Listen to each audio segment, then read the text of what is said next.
بسم اللہ الرحمن الرحیم۔ السلام علیکم روحانی دوستو۔ سلسلہ ابکری میگزین۔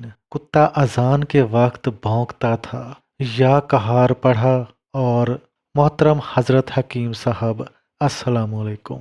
میری پھپھو کے چھوٹے بیٹے کو کتے پالنے کا بہت شوق ہے۔ جو کتا اس نے گھر میں رکھا ہوا تھا وہ اذان کے وقت بھونکنا شروع کر دیتا اور پریشان کرتا تھا۔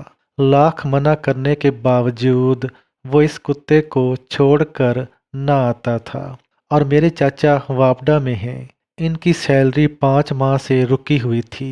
قرض دن بدن بڑھتا جا رہا تھا۔ میں نے ان دونوں کاموں کی نیت سے یا کہار تھال میں پاؤں ڈبو کر کرنے والا عمل جو کہ میں نے رسالہ ابکری سے پڑھا تھا کرنا شروع کر دیا۔ عمل پڑھتے ہوئے ابھی دوسرا ہی دن تھا کہ حیران کن طور پر اس کتے نے اذان وقت پر بھونکنا بند کر دیا۔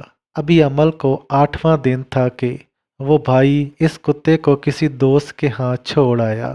عمل کے ٹھیک 13ویں دن چاچا کی پہلے 2 ماہ کی سیلری کا چیک مل گیا۔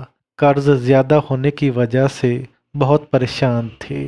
میں نے یا کہار کے بعد اول و آخر 100 مرتبہ درود ابراہیمی اور 1000 مرتبہ یا حلیمو یا علیمو یا علیو یا عظیمو پڑھا اور دعا کی، اور 15ویں دن چچا کی 5 ماہ کی تنخواہ بحال کر دی گئی، اور اس کی برکت سے فجر کے وقت خود بخود آنکھ کھل جاتی۔ میری پھپھو پر جنات کے اثرات تھے، اس کی برکت سے وہ بھی اب ٹھیک ہو گئی ہیں۔ جادو کے توڑ کے لیے اس سے بہتر عمل نہیں۔ محترم حضرت حکیم صاحب السلام علیکم۔ ابکری رسالہ بہت زبردست ہے۔ اس میں موجود اعمال، وظائف، نقصہ جات کمال کے ہوتے ہیں۔ ہم آزماتے ہیں، ہمیں بہت فائدہ ہوتا ہے۔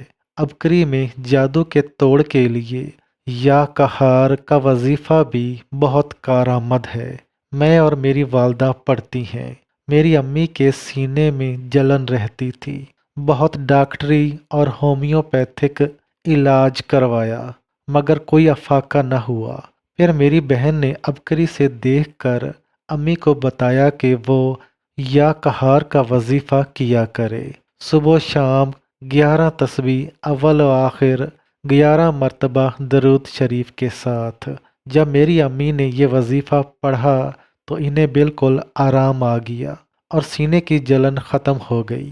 پہلے بہت کمزور تھی لیکن اس وظیفے کی بدولت اب وہ پہلے سے تندرست ہیں۔ میری والدہ روزانہ پڑھتی ہیں۔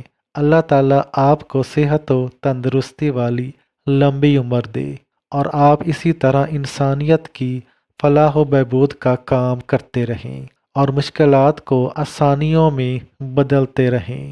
آمین۔